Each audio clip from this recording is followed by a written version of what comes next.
Hello there. My name is Rick Farmer. I'm with Adventures in Real Estate Marketing, and today we're going to talk about your equipment that you're going to need. Obviously, the first thing that people look at as far as equipment when they're deciding to get into photography in general, much less just in real estate, is what type of camera should we buy? So let's start with that. Um, there's different types of cameras, there's different manufacturers. There's a lot of different things you can look at. At the end of the day, most of what you can buy out there is going to be good enough to kind of get by in the beginning. What I mean by that is you can spend a ton of money on a camera setup, or you can spend a lot less money on a camera setup. You're going to get good enough quality on the lower end stuff, typically, depending on what you're doing on the back end. But there's no reason to spend $5,000 on a camera body to do real estate photography. There just isn't. I mean, we actually use Canon equipment here. I'm not here to tell you to buy Canon equipment or not to buy Canon equipment. I'm just telling you that's what we use for our still shots. And, we chose Canon, or I chose Canon originally when it was just me, for various reasons. Some of it was ability to get extra parts, spare parts, accessories. It was just easier at the time. Back then, it was either Canon or Nikon. Nobody was really using any other type of camera for the most part for this sort of thing. And I chose Canon. A lot of the people I knew were using Canon, so we kind of exchange things, lenses, and different equipment that would work only with Canon. So that's why I originally learned on Nikon. They make excellent equipment as well. They're just as good. In some ways, they're better. Each one has something over the other. And I've kind of stuck with Canon over the years because I have so much money invested in accessories and lenses and different pieces of equipment that work only with Canon. But you can't go wrong with Nikon. Over the years, Sony has gotten way better. They actually are making some very, very good equipment. I've actually looked at potentially switching to them. I haven't pulled the trigger, at least not yet, but they make some excellent equipment. I even know some people that are using Olympus bodies, which again, more than adequate here. So, the moral of the story is don't get too hung up on the manufacturer. Back in the day, it was much easier so that you could actually go and touch and feel the equipment and decide what feels best in my hands, play around with the menu system, see which one kind of makes more sense to me. A little bit harder to do that now. A lot of the camera specialty shots have gone out of business. If you're lucky enough to live up near New York City, you've got B&H. They are an amazing store. I used to live up there, and whenever I'm up there, I try to stop. And it's literally a superstore for camera and electronic equipment. They have everything you can imagine, from the lowest end to the highest end. You can play with it. They've got just crazy stuff out there. It's really a neat trip if you're ever up in the area. I definitely recommend it. But you kind of can't go wrong with any of them. More the things you have to really ask yourself more is like, well, what type of sensor do I want to use? So, basically, you've got full frame, you've got crop body sensors. We use full frame sensors, and I'll talk a little bit about the difference. I don't want to get too technical on the details because it's not that important for this discussion. And you can find lots of that information on the web, and they can explain it way better than I can. So you're better off doing that. But your full frame sensors. So the sensor, for those who don't know, a little bit technical here, is what gathers the light in the camera. So it's essentially akin to the actual film back in the film days. So it's what exposes the light and turns that into digital information that we then can work on the computer and do what we've got to do with it. So full frame sensor comes from back when they used 35 millimeter film. It's the same size as the piece of 35 millimeter film. Crop body sensor is a smaller sensor. Historically, it's gone into a little bit less expensive equipment because historically the quality wasn't as good. Now, not so much. Quality is pretty much just about as good from what I can tell out there. So again, you kind of can't go wrong with either. The difference though is if you buy a full frame versus a crop body sensor, you have to get different types of lenses to work with it. So your full frame shoots a wider field of view, and a crop body shoots a little bit narrower. So you're going to have to go with a wider angle lens to get the same field of view on a crop body sensor as what you would get on a full frame. And I originally started shooting on crop body sensors like most people do, and then switched to full frame later. Again, at the time, it made more sense than it does now. If and when, well, not if, when we have to replace equipment, I don't know that we're going to go with full frame. I don't know. We'll see. But don't get too hung up on it. Just whatever you're more comfortable with. And there's definitely more technical details as for the differences. So please, I'm not, I don't want to dumb it down too much, but I'm just trying to keep it so that it makes sense for this conversation. The other thing is now mirrorless cameras are getting more and more popular, and it's a little bit different. Again, they're typically smaller. The size is usually a little bit smaller. Although now they're making them a little bit more like a traditional DSLR size, which I find, being a bigger person, is better for me because I've got bigger hands. But again, the normal person isn't going to run into that like I do. But the mirrorless cameras, in theory, should have less maintenance. Although I've heard mixed results with that, so I don't know yet. But it's something that we're keeping an eye on. Eventually, might switch to mirrorless as well. So that's a little bit about the cameras. Like I say, you kind of can't go wrong with any of them. They're all pretty good.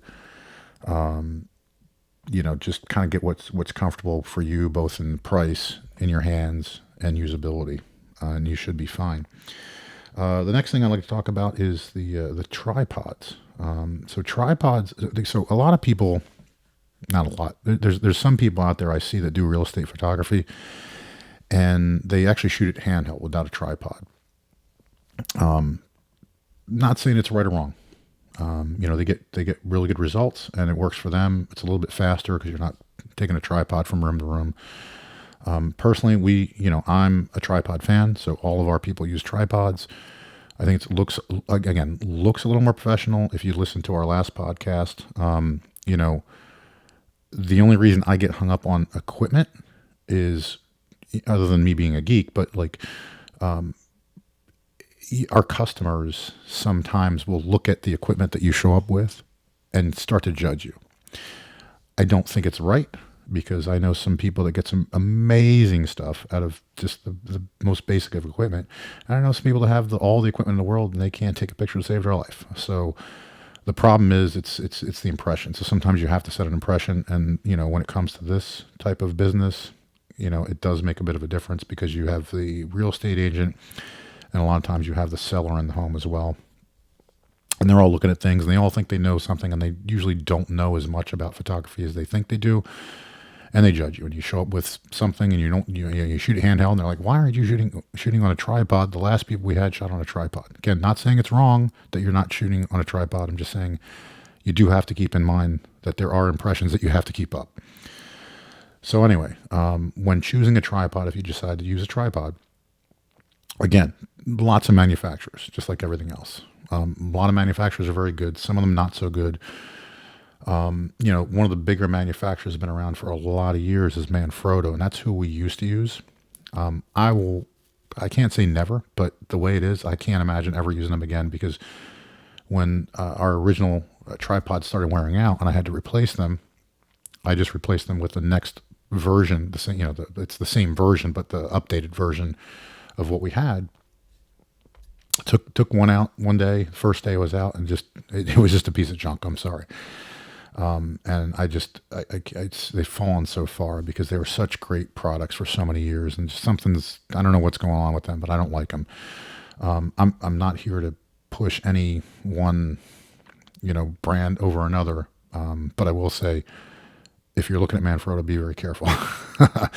We don't use Manfrotto, and we use a different version. Again, I'm not here to kind of push different versions. You can ask me offline. I'm happy to tell you.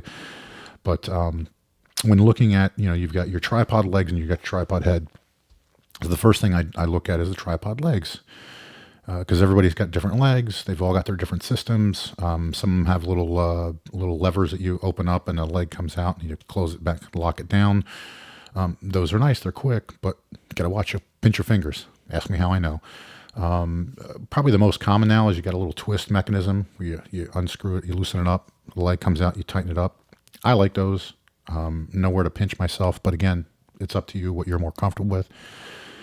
More importantly, for the tripod legs, you want something that is, sturdy, can take a beating. Because if you're doing, 4, 5, 6, 7, 8, 9 shoots a day in and out of the car, it's going to get banged up. You want something that's going to last a little bit and can take a beating.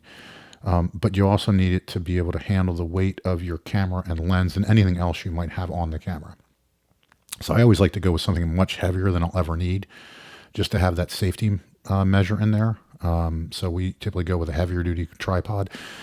The only thing you got to worry about though is, like, I'm a big guy. I lift a lot of weights. It's just one of the things I do. So the weight of the tripod for me is not that big a deal.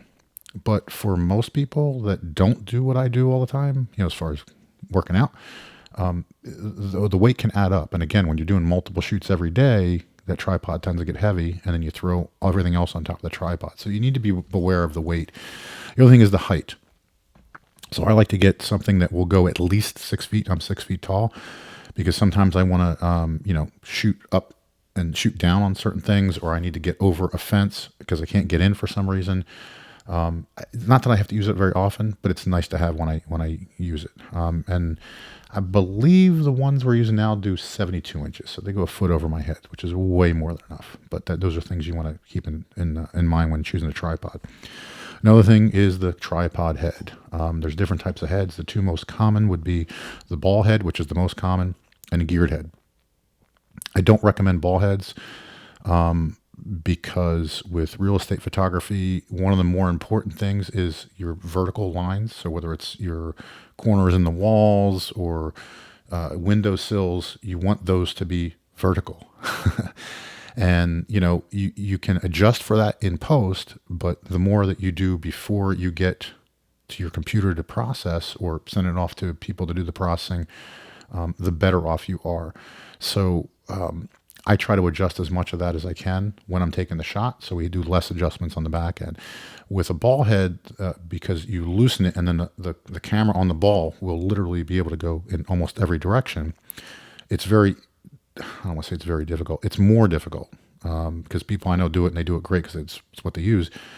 It's more difficult to adjust just for the verticals and not screw up, your level and the other things that you're looking at there.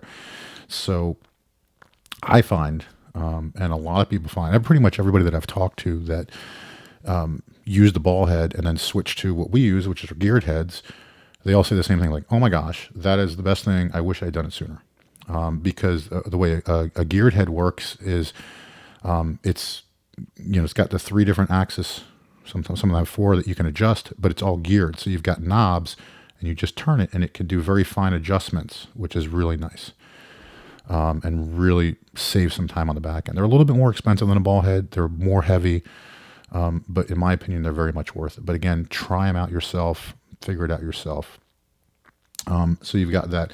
The other thing is lenses. Meant to talk about lenses a second ago. So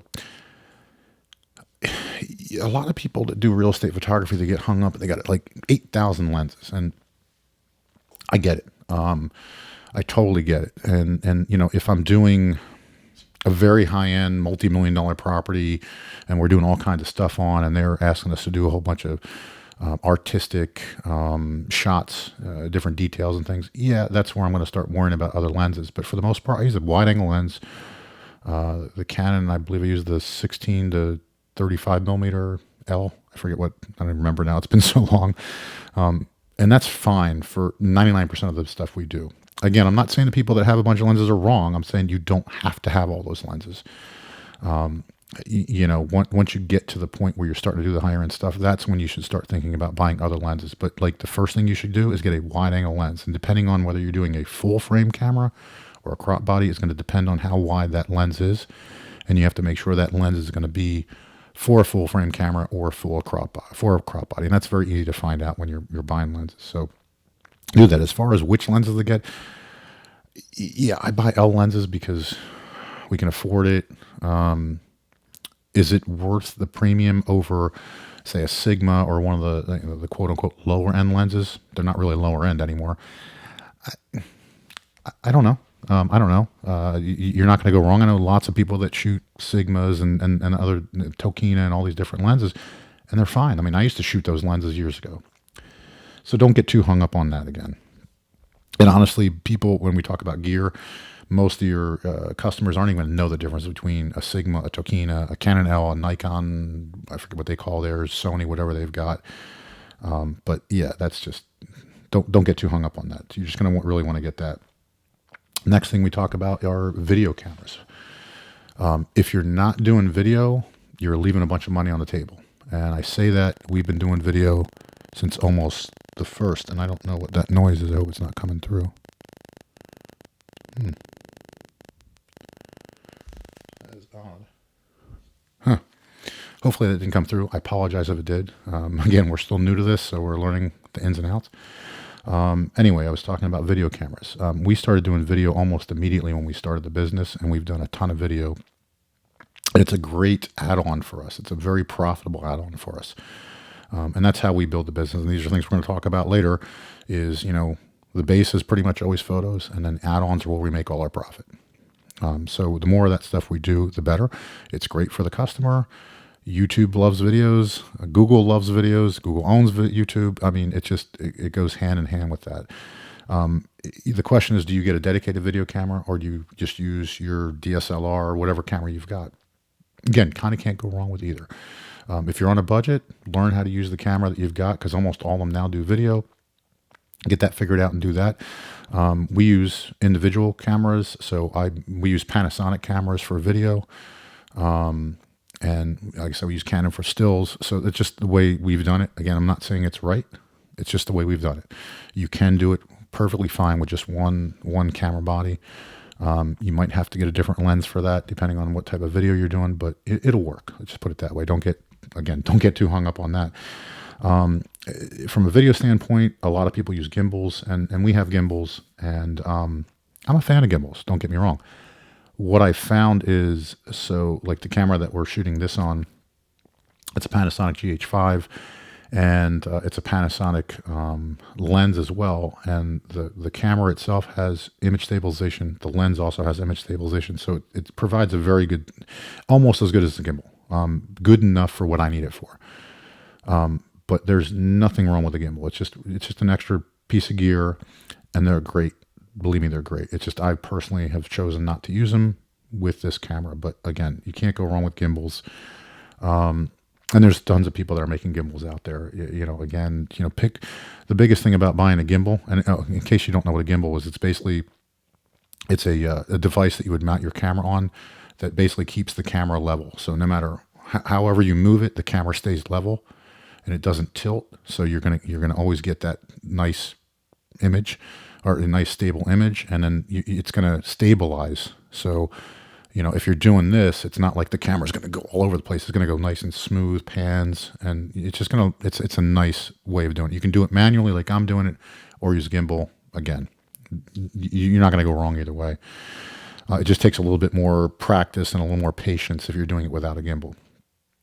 And there's tons of gimbals. They range everywhere from a few $100 up to thousands of dollars, tens of thousands of dollars. So, that we could do a whole podcast on just gimbals alone.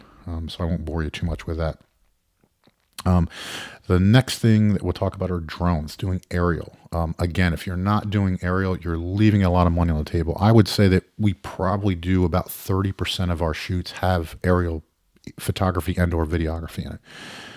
And again, that's an add-on, so it's just profit for us. So that's why we do that. I also live in Northeast Florida, so we're right near the beach. We're near St. Johns River, which is a big river. We've got the Intracoastal, which is a big, waterway. A lot of canals off of that. A lot of retention ponds. I mean, it's Florida. So, when shooting those houses, it's great to use a drone so that you can get a perspective of what the property is like in the area. Like, I don't typically recommend if it's just a normal neighborhood and there's nothing really around. But if you're on water or you have something in the distance you want to see, it's nice to show that. So I definitely recommend looking into that. The most important thing you can do, however, is get your Part 107 certification. I say that because if you don't have it and you're shooting and something goes wrong, and the FAA gets involved in it, it's not going to be pretty. They're going to go after you. They're going to go after the agent who hired you. They're going to go after the broker, and they're going to go after the people who own the property. And the FAA repeatedly has said they're going to do that. So don't get yourself in any trouble. Get the Part 107. It's not expensive to do. It's a little bit of studying. Okay, it's a little bit of a pain, but it's not that hard. And you just got peace of mind. On top of that, I recommend getting drone insurance. It's specific to that because your regular insurance won't cover that, just so you know. And it's not that expensive, but you can do that. As far as what type of drones, there's a lot of different manufacturers out there right now, but the biggest one out there is DJI. I love DJI and I hate DJI at the same time. I started off with them with the original Phantom, so I've been doing it for a long time. So I've got lots of flights in. I've gone through a lot of problems with them. The stuff now is way more reliable. Not perfect, but I don't have a lot of the problems I used to have in the past. They've gotten much better at dealing with a lot of the issues that they used to have as far as fixing those issues. So right now, that's probably your best bet. I mean, you can go real high end and very specific, but you're talking thousands and tens of thousands of dollars. You can go lower end. There's some other exciting manufacturers out there making some stuff. I'm keeping a close eye on it. I can't pull the trigger on what we need it for because most of the stuff out there is more for like your consumer. Riding your bike through, through the woods and different things like that. They're good at that, but they're not as good so far at doing what I need to do. But hopefully at some point in the near future, they'll do that so I can kind of switch from DJI for a lot of different reasons. But you want to definitely look at that. And honestly, what we're using right now, mainly we're using either Mavic Pros or Mavic Minis, and we're probably going to switch to the Mavic Mini 2, I think it is, the new one. They're more than adequate for this type of business. I have an Inspire 2 Pro that I use for some of my higher end pro work, non-real estate stuff. And I've also had some higher end drones as well. So I can take care of all that. And then the last piece of equipment, or not the last piece of equipment as far as cameras are concerned, I'm going to talk about a 3D camera. Again, if you're not offering 3D tours, you're missing out on a bunch of revenue. Especially since COVID. Again, this is November of 2020, so we're right in the middle of the pandemic. Since that has come, our 3D tour orders have just gone through the roof. I mean, we're more than double the number of 3D tours that we did last year. We have one system that we use for the higher end stuff. It's a system from a company called Planetar called iGuide, and it'll scan the room, do the picture, measure the room for a floor plan, and then we send it off to them, and they draw the floor plan and put it all together. It's really a neat setup. And then we also use, oh gosh, I just blanked on the name of the camera. It's the Ricoh 3D camera. They're higher end one. We do that for the Zillow 3D tours because Zillow requires one of the two Ricoh cameras, and we got the better of the two. Not a fan of the camera. It actually provides pretty good quality, but there's a lot of issues with connectivity. There's always seems to be a little problem. It'll shut off. So I'm not a huge fan. I don't have a choice because Zillow makes us use it, but there are other ways of doing 3D tours, but I definitely highly recommend looking into 3D cameras. There's a lot of really good ones out there, and that is really evolving quickly. So anything I talk about as far as cameras right now, literally tomorrow is probably going to be obsolete. So I don't want to get too hung up on that. The last thing I want to talk about is the computer that you use. So if you're like most people, when you first start out, you're going to do your own processing. You're not going to have enough business to where you're going to be able to build a processing team like we have to process your photos. And because of that, you're going to want some equipment that's fairly fast because it's processor intense to do some of the processing for photos and certainly for video. So you want to go with something pretty fast. And as far as what type of computer, you kind of can't go wrong. Mac, PC. The PC from a hardware standpoint is going to be a little bit less expensive than the Macs are going to be. Whatever you're comfortable with, go with that. You're not going to go wrong. We use Macs just because we've used them for all these years. Again, I'm not saying it's the best thing in the world or the worst thing in the world. People can do some amazing things with everything. Don't get hung up on the hardware. It's the software. Pretty much we use all Adobe software. Again, it's one of those love-hate relationships. The software does a really good job, has a lot of features, and that's great. But there's also some issues that you have to get used to working around, kind of like DJI. But yeah, definitely. And I recommend, from the hardware standpoint, get the fastest hardware you can get, with the most amount of memory, because those are the things that are going to save you the time in the long run from processing photos and or videos. And time is money. And I'm going to do a whole podcast on how important your time is, because until you start doing, 4, 5, 6, 7, 8 shoots a day, you don't always realize how much time these little things add up to take. So, if we're doing, 6 shoots a day and something takes an extra 2 or 3 minutes a day, it kind of adds up over the course of a week, a month, a year.